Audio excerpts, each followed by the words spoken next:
안녕 친구들, 저녁 맛있게 먹었어요? 오늘도 추웠죠? 오늘도 바람 엄청 많이 불던데 옷 따뜻하게 잘 챙겨 입었는지 모르겠네요.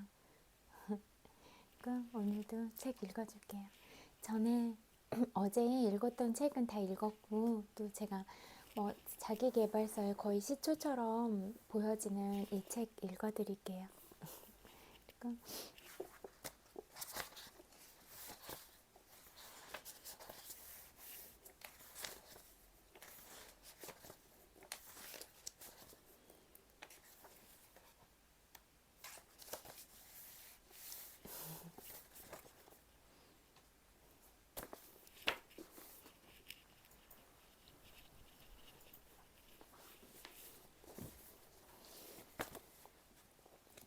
이 책은 부 비밀에 관한 것이다.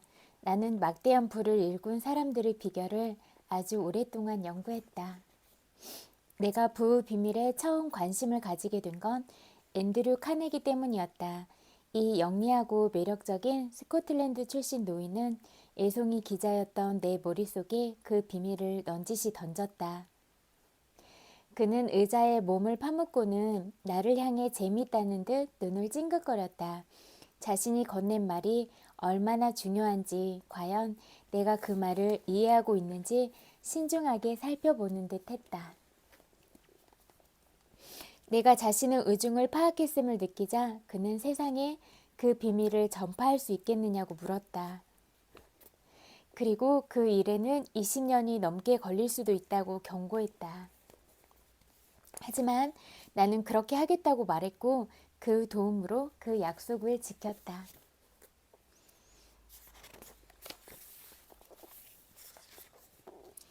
1908년 나폴레온 힐은 밥 테일러스 매거진에서 일하기 시작했다. 당시 미국은 극심한 경기 침체기라서 돈도 일자리도 없었다. 힐의 업무는 유명인들의 성공담을 쓰는 일이었다. 급여는 변변치 않았지만 산업계와 재계의 거물들과 만나 인터뷰할 기회였다. 그 첫 번째가 바로 미국 철강산업의 기반을 닦은 백만장자 앤드류 카네기였다. 그는 곧 힐의 멘토가 된다. 3시간 동안 인터뷰하면서 카네기는 힐의 통찰력을 눈여겨보았고 힐을 주말에 저택으로 초대했다. 두 사람은 이틀 동안 함께 지내며 이야기를 나누었고 카네기는 힐에게 누구든 성공의 원칙을 이해하고 실행한다면 위대한 성과를 거둘 수 있다고 말했다. 그리고 위대한 성과를 쌓아올린 인물들을 인터뷰한 뒤 그 정보를 취합하여 이해하기 쉬운 원칙들을 만들 수 있을 것이라고 설명했다. 성과를 내는 세계 최초의 성공 철학을 세우는 데는 적어도 20년 이상이 걸릴 것이었다. 그는 자신이 필요한 사람들을 소개해주고 경비를 댈 테니 해보지 않겠느냐고 힐에게 제안했다. 힐이 카네기의 제안을 받아들이는 데는 정확히 29초가 걸렸다. 카네기는 훗날 힐에게 말하기를 60초 넘게 걸렸더라면 제안을 거둬들였을 거라고 했다. 즉시 결정하지 못하는 사람은 필요한 걸 모두 갖추고 있어도 결정할 일을 이뤄낼 수 없기 때문이었다. 힐은 이 일에 끈기 있게 헌신했고 결과 이 책이 탄생했다. 힐의 삶에 관해 더 자세히 알고 싶다면 부생의 나폴레온 힐 전기를 참조하기 바란다. 생각하라 그리고 부자가 되어라는 카네기의 성공 비밀을 담고 있다. 이는 오늘날 수백만 명의 인생에서 검증된 비밀이다. 카네기는 부자들이 어떻게 돈을 벌었는지 연구할 시간조차 없는 사람들의 손에 자신에게 막대한 부를 안겨준 마법의 공식을 쥐어주고 싶어 했다. 그리고 어느 분야에서든 성공한 사람들의 경험에 비추어 그 공식이 잘 맞는지 시험해보라고 나를 지목했다. 또한 그 공식을 공립학교와 대학에서 가르쳐야 한다고도 생각했다. 이 공식을 적절하게 가르친다면 교육체계에 일대 변혁이 일어나고 교육과정이 반으로 줄어들 수도 있을 것이라고 말이다. 사장 자신의 능력에 대한 믿음 편에서 한 청년이 카네기의 성공 공식을 마음에 품고 실행한 결과 어떤 일이 발생했는지 보면 준비된 사람이라면 누구나 그 공식이 효과를 발휘한다는 사실을 알게 될 것이다. 찰스 M. 슈와브는 이 비밀을 활용해서 6억 달러 이상의 가치를 창출했다. 이런 사실을 이 책을 읽으면 무엇을 얻게 될지, 그리고 우리가 원하는 것이 무엇인지 알려준다. 인플레이션만 적용해도 1901년의 1달러는 2001년에는 대략 20달러 가치를 지니고 있다. 그 외의 변수를 차지하고 최소한으로 계산해도 당시의 6억 달러는 21세기 초에는 최소한 120억 달러로 환산된다. 이 비밀은 수천 명의 사람들에게 전파되었고 개인적인 목적에 따라 쓰였다. 어떤 이들은 이 비밀로 부를 거머쥐었다. 또 어떤 이들은 화목한 가정을 꾸렸다. 한 성자는 한 해에 7만 5천 달러, 지금으로 치면 약 150만 달러가 넘는 돈을 모금했다. 신시내티의 양복쟁이 아서 넬시는 사업이 망해가자 시험 삼아 이 공식을 적용해 보았다. 그 결과 사업은 활기를 띠었고 이 사업에 참여한 이들은 부를 거머쥐었다. 수많은 신문과 잡지들이 수백만 달러 돈을 주고 이 독특한 실험을 기사로 실었다. 이 비밀을 접한 사람 중에는 텍사스주 댈러스 스튜어트 오스틴 와이어도 있었다. 그는 직장을 그만두고 법을 공부할 준비가 되어 있었다. 그가 성공했을까? 그 대답은 6장 전문 지식 편에서 알게 될 것이다. 라살 대학 사회교육원에서 홍보 담당자로 일하던 시기에 나는 총장이었던 제이지 채플린을 만날 기회가 있었다. 그는 이 공식을 무척이나 효율적으로 이용하여 라살 대학을 미국에서 손꼽히는 통신교육대학으로 만들었다. 부 비밀은 이 책 전체에서 적어도 100번은 언급된다. 하지만 직접적으로 콕 집어 언급되지는 않을 것이다. 비법을 찾아다니고 이용할 준비가 된 사람은 눈앞에 툭 던져져 있는 비법을 찾아냈을 때 훨씬 더 성공하는 듯 보이기 때문이다. 그래서 앤드류 카네기가 그 비밀이 무엇인지 분명히 말하지 않은 것이다. 당신이 준비된 사람이라면 최소 한 장마다 한 번 이상 그 비법을 찾을 수 있을 것이다. 하지만 준비된 사람인지 아닌지 알 수 있는 방법은 이 책에서 설명하지 않는다. 자기만의 방식으로 알아내야 도움이 되기 때문이다. 그 기회를 빼앗고 싶진 않다. 당신이 좌절한 상태라면, 자기 자신을 잃을 것 같은 어려움에 처해 있다면, 노력했지만 실패했다면, 병이나 신체적 장애가 있다면, 내 아들이 카네기의 법칙을 발견하고 이용한 이야기를 읽어보라. 희망이 없는 사막에도 오아시스가 있다는 걸 알게 될 것이다. 제1차 세계대전 동안 우드로 윌슨 대통령은 이 비밀을 집중적으로 활용했다. 이 비밀은 전선에 나아가기 전 군사훈련을 받는 군인들에게 전해졌다. 또한 윌슨 대통령은 이 비밀로 필요한 전쟁 자금을 모을 수 있었다고도 말했다. 이 비밀의 특별한 점은 이것을 찾아내서 사용한 사람들이 말 그대로 성공의 물결에 휩쓸렸다는 사실이다. 하지만 저절로 이루어지는 일은 없다. 대가를 치르지 않고 손에 넣을 수 있는 건 없다. 그 대가가 이 비밀이 지닌 가치보다는 훨씬 적지만 말이다. 또 하나의 특별한 점은 이 비밀이 거저 얻어지거나 돈으로 살 수 있는 것이 아니라는 사실이다. 의식적으로 찾아 나서지 않으면 어떤 대가를 치르든 이 비밀을 손에 줄 수 없다. 부는 두 부분에서 오는데 그중 한 부분이 이미 내 안에 있어야만 부를 맞이할 수 있다. 이 비밀은 준비된 사람이라면 누구에게나 작동한다. 많이 배우지 않아도 상관없다. 내가 태어나기도 훨씬 전에 토머스 에디슨은 자신만의 방식으로 이 비밀을 발견했다. 정규 교육이라고는 3개월밖에 받지 못했지만 에디슨은 이 비밀을 무척이나 영리하게 이용하여 세계 최고 발명가가 되었다.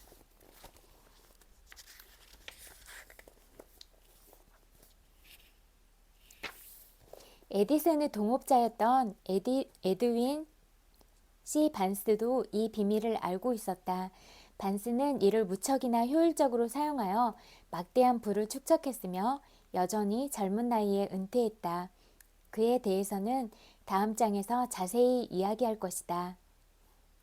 부자가 다른 인종이 아님을, 지금 삶이 어떻든 자신이 소망하는 사람이 될 수 있음을 확신하게 될 것이다.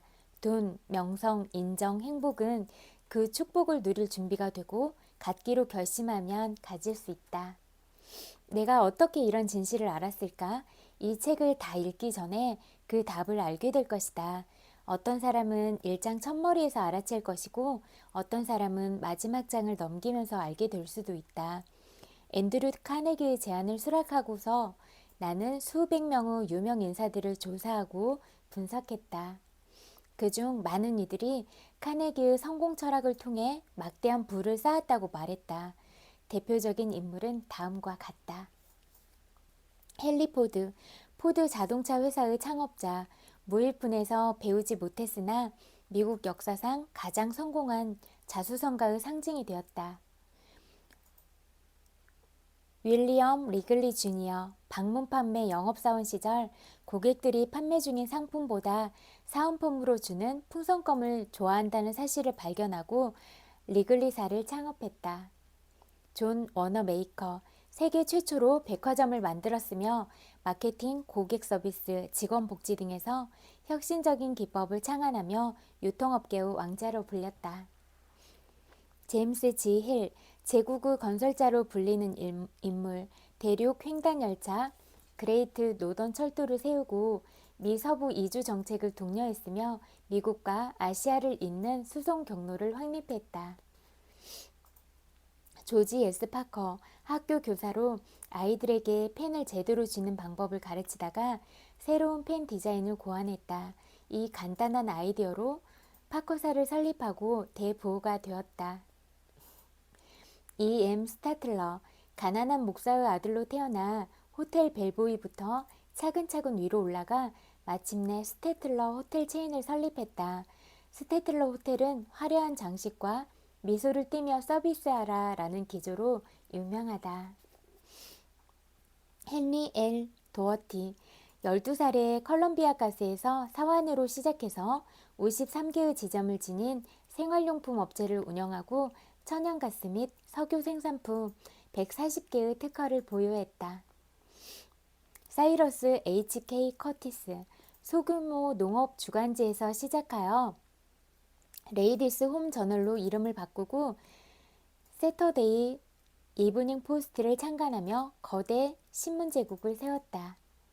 조지 이스트먼 코닥사의 창업자이자 발명가로 사진 분야에서 수많은 혁신을 이룩하고 사진을 대중화시켰으며 영화 산업을 탈바꿈시켰다. 찰스 M. 슈와브, 앤드류 카네기의 오른팔로 카네기 철강회사 사장을 역임하고 US 스틸을 설립했으며 베들레헴 스틸사 창립을 주도했다. 시어도스 루스벨트, 미 26대 대통령, 1901년부터 1909년까지 재임했다. 존 W. 데이비스, 변호사이자 정치가, 우드로 윌슨 행정부에서 법무차관을 역임하고 후에 영국 대사에 임명되었다. 엘버트 허버트 철학자, 프라즈의 발행인으로 로이크 크로프서트 아티스트로 콜로니 출판사를 설립했다. 또한 가르시아 장군에게 보내는 편지라는 베스트셀러의 저자이기도 하다. 여기에 나와 있는 이 사람들을 조사하고 그래서 이 책을 썼다는 내용이에요. 약간 지루할 수도 있는데 그래도 들어보세요. 어떤 사람들이 있는지. 윌버 라이트, 자전거 상점 주인, 동생 오빌 라이트와 함께 미국 최초로 동력 엔진을 탑재한 비행기로 비행에 성공하면서 비행산업의 선구자가 되었다. 윌리엄 제닝스 브라이언, 신문 발행인, 윌리엄 맥킨스 행정부에서 국무장관을 지냈고 대통령 후보로 지명되기도 했다. 또 이것만 읽으면 재미없을 수도 있으니까 넘겨서 내용으로 들어가는 거 할게요. 여기 앞에 있는 사람들이 모두 부와 성공으로 거론되는 이름이다. 이들은 카네기의 비밀을 이해하고 활용하여 삶의 가장 높은 자리에까지 도달했다. 이 비결을 입증한 사람들로 여기 소개된 사람은 극히 일부일 뿐이다. 앞서 나열한 사람들은 생각하라 그리고 부자가 되어라를 집필하기에 앞서 인터뷰했던 인물들 중 가장 두드러지게 성공한 이들이다. 나폴레온 힐과 생각하라 그리고 부자가 되어라는 역사상 그 누구보다 그 무엇보다 많은 백만장자를 만들어냈다고 회자된다. 힐이 역사상 그 누구보다 자기계발 전문가들에게 가장 많이 영감을 주었다고도 한다. 힐의 작업을 바탕으로 하지 않은 자기계발 전문가를 찾기란 사실상 불가능하다. 힐의 영향력은 동시대 인물인 데일 카네기와 노먼 빈센트 필의 저자에도 나타난다. 훗날 작가이자 강연가로 성공한 W. 클레멘트 스톤, 오그 만디노, 얼 나이팅게일 등은 힐과 함께 일했거나 힐 재단에서 일한 적이 있다. 힐이 세운 원칙은 월리 페이머스 아모스, 메리 케이 애쉬 등 또 이렇게 그 밖에도 여러 사람 이름이 등장하고 이런 사람들이 그리고 또 자기계발 강연가로 지금 이렇게 하고 있는 대통령들의 멘토가 되었던 토니 로빈스도 이 나폴레온 힐을 자기 영웅이라고 밝혔대요. 그리고 시크릿에서 나왔던 그 바프록토도 거의 이 책을 성경책처럼 거의 여기면서 이렇게 정말 다 해져서 너덜너덜 해질 때까지 봤던 이 책이거든요. 그래서 이게 거의 시초처럼 자기 개발서 시초처럼 이렇게 애용되는 책이니까 이거를 해주면 좋겠다 이런 생각이 들어서 카네기의 비결을 사용하고도 놀라운 성공을 거두지 못한 사람을 나는 본 적이 없다. 이 비결 없이 스스로 두각을 나타내거나 부를 일군 사람도 보지 못했다. 따라서 내가 도달한 결론은 자기 결정 능력에는 교육보다 이 비결이 훨씬 더 중요하다는 것이다. 마음의 준비가 되어 있다면 이 책 어디에서든 그 비밀이 튀어나와 당당히 존재감을 드러낼 것이다. 그 신호를 첫 번째 장에서 감지하든 마지막 장에서 감지하든 그것이 모습을 드러낸 순간 잠시 숨을 고르고 그 시간과 위치를 기억해 두라. 그곳이 인생에서 가장 중대한 전환점이 될 것이기 때문이다. 한 가지 더 기억할 것이 있다. 이 책에서 다루는 내용은 허구가 아니라 사실이라는 점이다. 이 책의 목적은 위대하고 보편적인 진실을 전달하는 데 있다. 준비가 되어 있다면 이 진실이 가지고 무엇을 할지 어떻게 할지 알게 될 것이다. 그리고 이제 시작해보고 싶은 마음이 들게 될 것이다. 마지막으로 한 가지 제안을 하겠다. 과연 카네기의 비밀을 어떻게 알아챌 수 있을까? 그건 바로 성과다. 부를 일군 사람들은 모두 한 가지 아이디어에서 출발했다. 이 비밀을 받아들일 마음의 준비가 되어 있다면 이미 반은 알아낸 셈이다. 따라서 그 비밀이 마음에 와닿는 순간 나머지 절반을 알게 될 것이다. 다른 경제 경영서와 자기계발 서적들과는 달리 생각하라 그리고 부자가 되어라에서는 이 장에서 저 장으로 건너뛰거나 당면한 문제를 해결하기 위해 여기에서 이 개념, 저 개념을 취해서는 안 된다. 이 책은 신중하게 통합적으로 구성되었으며 처음부터 끝까지 전체적인 그림을 그려가며 읽어야 한다. 어떤 한 장에서 소개된 개념이 다른 장에서 다시 나오기 때문에 이미 그 지식을 소화한 독자들만이 그 의미와 중요성을 깨달을 수 있다. 갑자기 이거 보다가 생각나서 자기가 진짜 사고 싶은 어떤 것들 있잖아요. 예를 들면 집이나 자동차나 그런 물건들도 이렇게 잘 보이는 곳에 붙여놓고 그거를 계속 이미지화 시켜서 계속 바라보고 그런 지도들을 만들어 가는 것도 잠재의식에 잘 새겨져서 그런 도움들이 된다고 그랬어요. 이게 이미지 얘기하다 보니까 생각나서. 각 장은 서로를 바탕으로 구성되어 있다. 그러니까 단어, 아이디어, 콘셉트가 이미 앞에서 읽히고 숙고되고 이해했다는 전제하에 쓰였다. 생각하라 그리고 부자가 되어라는 최초의 자기계발 철학서로 자주 언급된다. 철학이란 사업적 문제에 대한 일련의 해결책 이상의 것이다. 철학은 하나의 체계 아래 원칙을 묶어놓은 것으로 우리의 생각과 행동을 이끌어주고 윤리교학과 가치 교준을 제공한다. 이 책은 그저 생각을 변화시키는 것이 아니라 말 그대로 생각하는 방식 자체를 바꿀 것이다. 이 책의 특징은 장마다 미국에서 가장 성공한 자수성가 백만장자에 관해 힐이 직접 경험한 실제 사례가 언급된다는 점이다. 이렇게 하고 이제 중요한 내용으로 들어가면 가난과 부 모두 생각에서 나온다. 생각이 상황을 만든다. 토머스 에디슨의 동업자가 되겠다고 생각한 남자. 앞에서 읽었던 내용들도 긍정적인 생각을 하는 게 가장 중요하다고 했잖아요. 계속 연결이 되는 것 같아요. 그래서 제가 그때 이야기했잖아요. 어떤 새로운 내용들이 다가오게 되면 이 부분이 맞는 얘기인지 이렇게 점검을 해보는 과정은 꼭 필요한데 또 계속 공통되는 지점들이 발견이 되면 이거는 같은 이야기를 하고 있다 이런 점에서 보면은 좀 또 중요한 지점으로 받아들여 볼 수도 있는 것 같더라고요. 저는 그렇게 접근을 하거든요.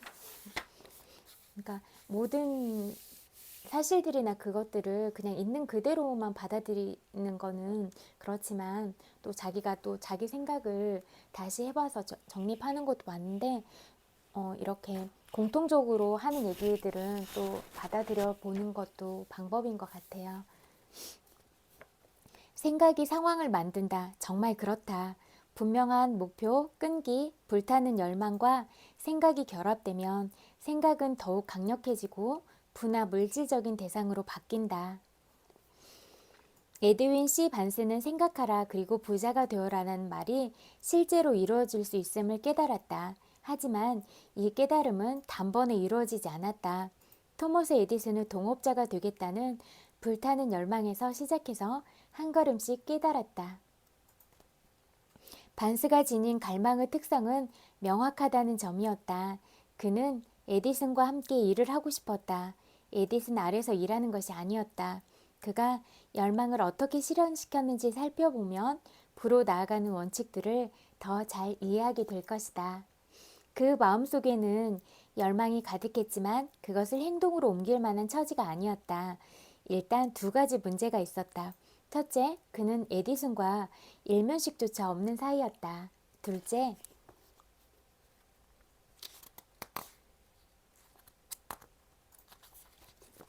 에디슨의 연구소가 있는 뉴저지주 웨스트 오렌지까지 갈 기차표를 살 돈조차 없었다. 보통 사람이라면 이 문제만으로도 열망을 실현하려고 시도할 생각조차 못할 것이다. 하지만 그 열망은 평범한 것이 아니었다. 발명가와 빈 털털이. 에디슨의 연구소에 찾아간 반스는 에디슨과 사업을 하러 왔다고 선언했다. 몇 년 후 에디슨은 반스와 첫 만남을 이렇게 묘사했다. 그는 내 앞에 서 있었다. 빈 털털이 같은 형색이었지만 그 표정에는 뭔가가 있었다. 그 표정은 그가 마음먹은 일은 해내는 사람이라는 인상을 주었다. 그와 몇 년을 함께 지내면서 나는 사람이 정말로 무언가를 마음 깊이 열망하면 하나의 전환점에 자신의 미래를 걸고 반드시 그 열망을 실현해낸다는 사실을 알게 되었다. 그래서 진짜 자기가 가진 생각이나 마음가짐이 중요하다고 했잖아요. 그런데 우리가 이렇게 중요한 생각들이나 마음가짐들을 이렇게 자기 자신을 세우는 데 쓰지 않고 흐트러 버리는데 쓰면 너무 아깝잖아요. 자기 자신을 발전시키고 또 더불어서 자기가 가진 재능이나 그런 특기들로 다른 사람들과 더불어서 어떻게 살아갈 것인가 그렇게 생각을 하고 앞으로 나아가면 친구들의 그런 특별함이나 이런 것들이 더 많은 두각을 드러내고 더 좋은 방향으로 갈 수 있잖아요. 근데 또 반대의 경우면 이렇게 또 뭐 마이너스가 되는 에너지로 흐를 수도 있으니까 이런 부분에서도 생각을 잘 해보는 게 중요할 것 같아요. 그렇잖아요. 우리가 꼭 필요하고 이런 한정적인 에너지를 좋은 방향으로 가지고 가는 게 진짜 중요하잖아요. 나는 그가 바라는 기회를 주었다. 그가 성공할 때까지 끈덕지게 매진하기로 마음먹은 게 보였기 때문이다. 그리고 그 이후에 벌어진 일들은 내 결정이 실수가 아니었음을 증명해 주었다. 여기에서도 알 수 있는 게 그 태도나 마음가짐이에요. 진짜 그런 이 에디슨이 자기 동업자로 받아들이고 이렇게 한 것도 이 사람이 가진 태도랑 이 사람은 꼭 뭔가를 해내겠다 이런 끈기나 열정적인 면을 봤기 때문이잖아요. 그러니까 이런 생각과 태도가 정말 중요하다. 에디슨의 사무실에서 반스가 일을 시작하게 된 건 겉모습 때문이 아니었다. 그 생각, 그것이 중요했다. 반스가 처음 에디슨을 만나자마자 동업자가 된 건 아니었다. 아주 낮은 임금을 받고 에디슨 연구에서 일할 기회를 얻었을 뿐이다. 몇 달이 흘렀다. 반스의 목표와 비슷한 일조차 일어날 기미가 없었다. 하지만 반스의 마음속에서는 중요한 일이 일어나고 있었다. 그는 에디슨의 동업자가 되겠다는 열망을 끊임없이 강하게 되새겼다. 이 부분도 잠재의식을 활용하면 될 것 같죠. 잠재의식에 자기가 하고 싶은 바 그리고 만나서 같이 지내고 싶은 그런 롤모델이나 정말 좋아하는 그런 친구들이 있다면 계속 새기고 마음으로 그리고 하면 그런 것들이 다 현실로 이루어지는 이 부분을 생각해 보면 좋을 것 같아요. 반스는 이게 무슨 소용이람 마음을 바꾸어서 영업사원이나 되는 편이 낫지 않을까라고는 생각하지 않았다. 대신 이렇게 생각했다. 나는 에디슨과 함께 사업을 하러 이곳에 왔고 인생을 걸면 반드시 이루어질 거야. 그리고 그는 그렇게 했다. 목표를 분명하게 정했고 그 목표가 달성될 때까지 온 마음을 다하면 어떻게 되는지에 관해 이야기는 이 사례 말고도 정말로 많다. 당시 청년 반스는 이 사실을 몰랐을 수도 있다. 하지만 그 강철 같은 결심, 열망에 집중하고 끈덕지게 밀어붙이는 행동은 온갖 장애를 넘어 그가 바라는 기회를 가져다 주었다. 그런데 기회는 반스가 기대했던 것과는 다른 방향에서 다른 형태로 나타났다. 기회는 이렇듯 가면을 쓰고 나타난다. 기회는 뒷문으로 슬그머니 들어오는 교활한 면이 있다. 때로는 불운의 가면을 뒤집어 쓰기도 하고 잠깐의 좌절이라는 형태를 띠기도 한다. 그래서 많은 사람들이 기회를 알아보지 못하곤 한다. 당시 에디슨은 에디슨 구슬 녹음기라는 기계를 막 완성한 참이었다.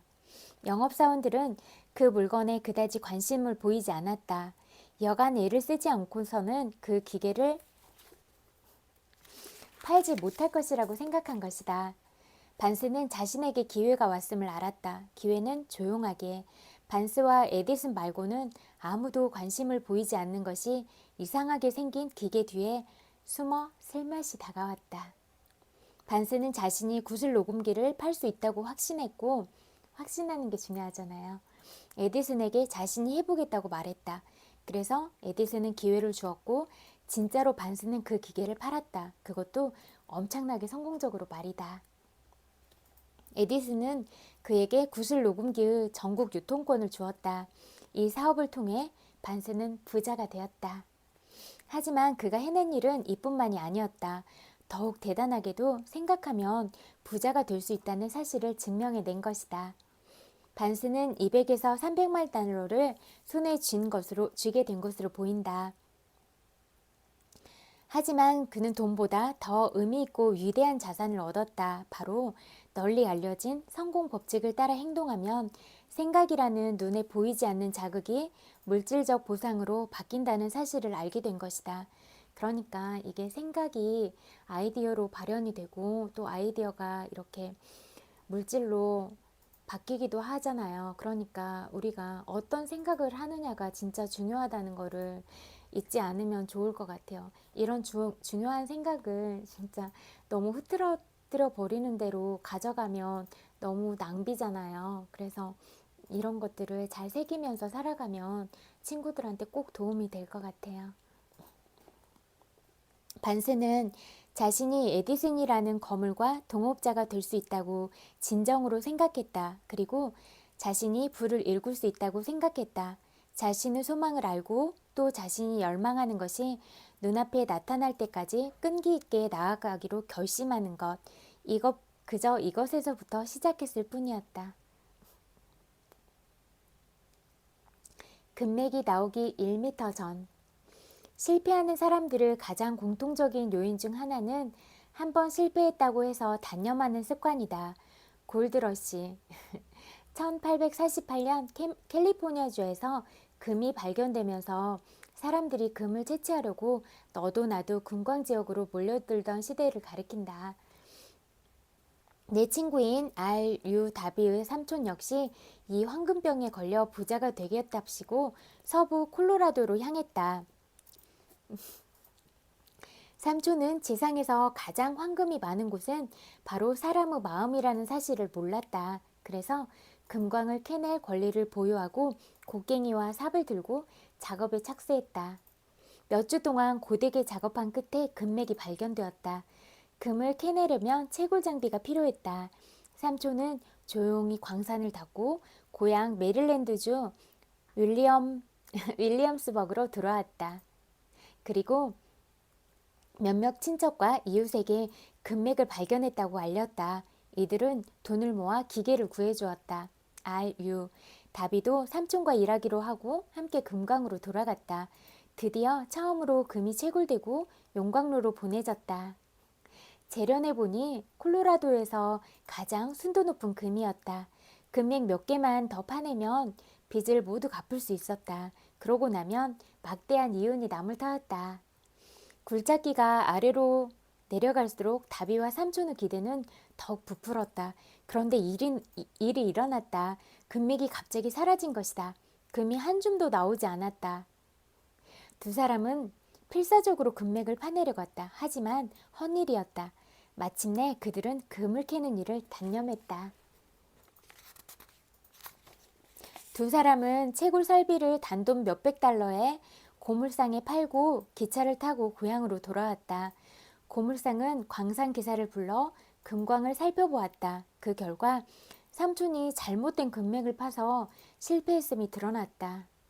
광산 기사에 따르면 금맥은 다비네가 파담한 자리에서 딱 1미터 아래에 있었다. 고물상은 그 금광에서 금을 채굴해 수백만 달러를 벌었다. 그가 한 일은 포기하기 전에 전문가의 조언을 구한 것 뿐이었다. 오래지 않아 다비는 생명보험 판매 사업에 뛰어들었다. 바라기만 하면 황금을 거머쥘 수 있다는 사실을 깨달은 건 그 일을 하면서부터였다. 그 후 그는 전에 잃은 것을 여러 차례 만회했다. 다비는 황금을 찾기 전 바로 1미터 앞에서 그만두는 바람에 막대한 손실을 입었다는 사실을 절대 잊지 않았다. 그래서 그때의 경험을 토대로 새로 택한 일에서 수익을 창출했다. 나는 금이 나오기 1미터 전에 그만뒀지 이제는 고객이 한 번 거절했다고 해서 단념하진 않을 거야. 다비는 연간 100만 달러 이상의 수익을 올리는 성공한 보험 판매원이 되었다. 금광 사업에서 포기가 빨랐던 사내는 그때의 교훈으로 끈질긴 사내가 되었다. 성공이 찾아오기 전에 잠시 실패가 먼저 찾아온다. 패배가 우리를 잡아먹었을 때 가장 쉽고 논리적인 반응은 그만두는 것이다. 그리고 대부분은 그렇게 한다. 미국에서 가장 성공한 500명이 넘는 사람들은 이렇게 말했다. 완전히 패배하는 순간 한 걸음 떼는 것으로 지금의 성공을 이루었다고. 실패는 교활하고 모순적인 사기꾼이다. 실패를 성공에 거의 도달했음을 알려주는 신호로 여기고 기뻐하라.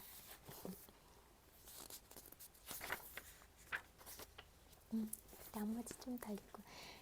나폴레온 힐은 실패는 그와 똑같은 크기의 성공의 씨앗을 내포하고 있다고 믿었다. 기업가이자 자기계발 강연가 웨인 앨런 루트는 이 말에 영감을 받아 실패의 기쁨을 썼다.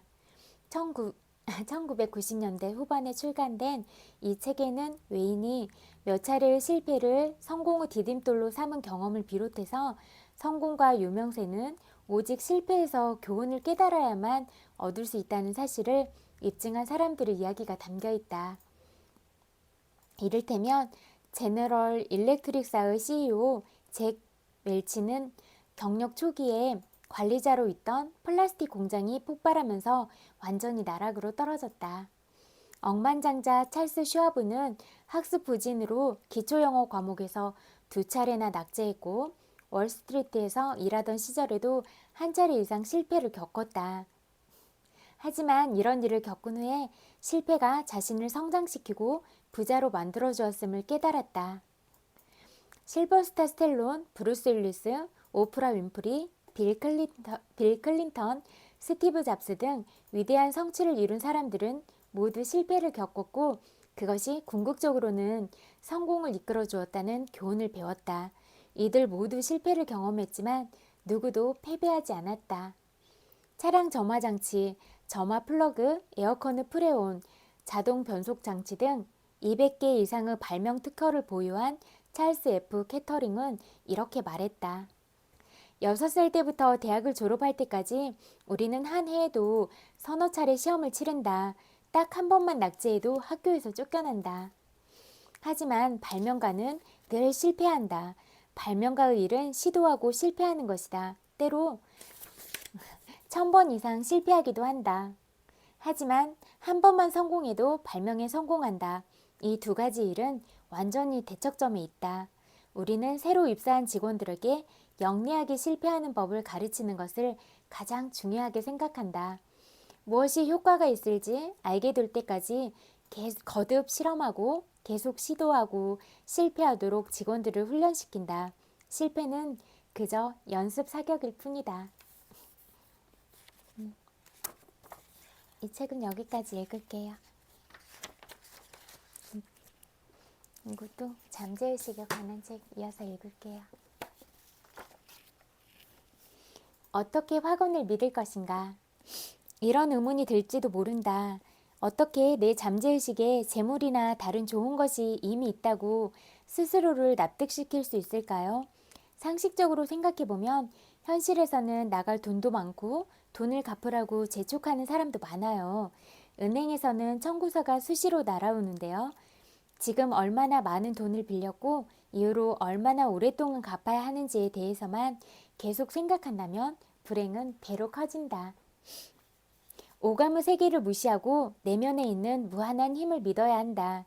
잠재의식이 내가 말하고 생각하는 내용을 사실이라고 받아들이면 잠재의식은 모든 수단과 방법을 사용해 부를 가져다 준다. 이게 바로 확언해야 하는 이유다. 내가 확언하는 내용이 진실이라고 나 자신을 납득시키면 잠재의식이 확언하는 내용을 실현한다. 믿음의 깊이로 확언의 효과가 판가름 난다. 걱정이나 불안이 앞서거나 언제 어디서 어떻게 응답을 받고 과연 누가 응답을 줄지 궁금해한다면 스스로 방해물을 놓고 있는 것과 다름없다. 이는 잠재의식의 지혜와 힘을 진정으로 신뢰하지 않는다는 걸 의미한다. 나 자신을 괴롭히면 안 된다. 가벼운 마음으로 소망을 떠올려야 한다. 다음 달 15일까지 1만 달러가 필요해요. 다음 달 1일까지 법정 판결이 나와야 해요. 더 늦어지면 집이 날아가고 사업이 망할 거예요. 이런 말은 두렵거나 불안하거나 긴장하고 있다는 징후다. 두려움이나 불안이 생기면 어떻게 되는가? 하는 일에 장애물이나 방해물이 생기고 일이 지연되며 공경에 처한다. 그러므로 빚이나 청구서가 쌓여 있다고 해도 걱정하지 마라. 그러므로 무한한 생명의 근원만을 바라보자. 작물을 기르는 농부는 잡초가 아니라 작물에만 온 신경을 쏟는다. 그러니까 자기가 집중하고 싶은 분야, 긍정적인 면 이런 거요. 선함과 올바른 행위 그리고 필요한 것을 모두 마련해주는 영원한 근원에 초점을 맞추면 결핍과 한계에 관한 생각이 생기를 잃는다. 그리고 영원한 근원은 차고 넘칠 정도로 좋은 일을 만들어 줄 것이다. 확언하는 내용을 진심으로 믿으면 삶은 멋지게 변한다. 마음을 차분히 하고 다음을 확언해 보자. 영적인 힘을 믿는지 아닌지에 따라 미래가 결정된다는 것을 압니다. 매사 잘 될 거라는 믿음으로 내 생각을 진리와 일치시킵니다. 습관적으로 생각하는 이미지와 흡사한 미래가 펼쳐지리라는 것을 압니다. 마음이나 잠재의식이 느끼는 대로 될 것입니다. 지금 이 순간부터 매사에 진실한 자세로 임합니다. 세상 만물을 정직하고 공정하게 바라봅니다. 사랑이 넘치고 가치 있는 생각을 합니다. 저는 밤낮으로 이 내용을 묵상합니다. 일상적인 생각으로 잠재의식에 씨앗을 뿌리고 풍성한 수확을 거둡니다. 나는 내 영혼의 선장이요 운명의 주인입니다. 생각과 느낌은 곧 운명입니다. 오늘 여기까지 읽을게요. 오늘 읽어준 내용이 또 친구들한테 많은 도움이 됐으면 좋겠고, 친구들이 이루려고 하는 것들, 또 친구들이 소중하게 생각하는 그런 가치들이 있잖아요. 이거는 자기 각자가 중요하게 생각하는 가치들은 다 다르니까 그런 자기가 중요하다고 생각하는 부분하고 대입을 시켜서 거기에 이렇게 자기한테 맞는 학원이나 이런 것들을 딱 정리해서 매일매일 보거나 이렇게 해도 좋을 것 같아요. 그리고 아침에 하루를 시작할 때도 기분 좋게 시작하고, 제가 그때 거울을 보면서 자기 자신하고 하이파이브 하거나 자기한테 좋은 메시지를 주거나 이런 것도 중요하다고 했잖아요. 그리고 그렇게 시작하고 기분 좋게 시작하고, 또 잠잘 때도 좋은 생각과 좋은 기분 잊지 말고 유지하는 거를 계속 이렇게 하루하루 속에서 찾아가면 좋을 것 같고, 그리고 이제 꼭 아침이나 저녁 이렇게 시작하고 마무리할 때만이 아니라 항상 기분이 좋은 상태, 그리고 긍정적인 생각을 하려고 하고 이런 게 중요할 것 같아요. 만약에 이제 우리가 살아가는 동안 하루 중에도 정말 많은 생각들을 하고 살잖아요. 그래서 이제 어떤 상황과 관계적인 부분에서는 또 이렇게 부딪히는 면이나 그런 면들이 있기는 하지만, 그래도 그거를 빨리 자기 생각을 알아차리고 빨리 이렇게 긍정적인 면으로 전환시키고 그러니까 감정 상태가 중요하다고 했잖아요. 그런 걸 알아보려고 하면 내 기분 상태가 어떤 상태인지 항상 수시로 체크해 보는 게 중요하고, 이런 것들을 이제 빨리 긍정적으로 전환하려고 하고, 이런 거는 뭐 좋아하는 음악을 듣는다든지 아니면 자기가 좋아하는 것들을 하면 되잖아요. 좋아하는 뭐 책을 보는 것도 좋고, 아니면 이제 잠깐 밖에 나가서 산책을 하거나 그런 것도 도움이 되고, 그러니까 뭐 친구들이 가장 좋아하는 어떤 부분들을 찾아서 그렇게 활용하면 되지 않을까 이런 생각이 들어요. 그리고 오늘도 많이 춥고 그랬는데 뭐 이제 점점 더 추워지고 그럴 것 같으니까 옷 따뜻하게 잘 챙겨 입고 다니면 좋을 것 같아요. 그리고 뭐 따뜻한 차나 이런 것도 마시고, 뭐 생강차나 뭐 그런 거 있잖아요. 유자차나 이렇게 그렇게 좀 몸 보완해 줄 수 있는 거, 그런 거 마셔서 감기에도 대비하고 그러면 좋을 것 같아요. 그리고 비타민 C 있는 귤이나 이런 것도 많이 먹고 그러면 좋을 것 같고, 또 오늘 하루 잘 살아내느라고 고생 많았어요. 토닥토닥 마음으로 안아드릴게요. 그리고 오늘도 친구들 엄청 많이 보고 싶어서 왔고요. 엄청 많이 사랑해요. 100만 번 볼뽀뽀 보내드릴게요. 그리고 잘 때는 편안하게 그렇게 잘 잤으면 좋겠어요. 잘 자요. 꿀라잇. 안녕.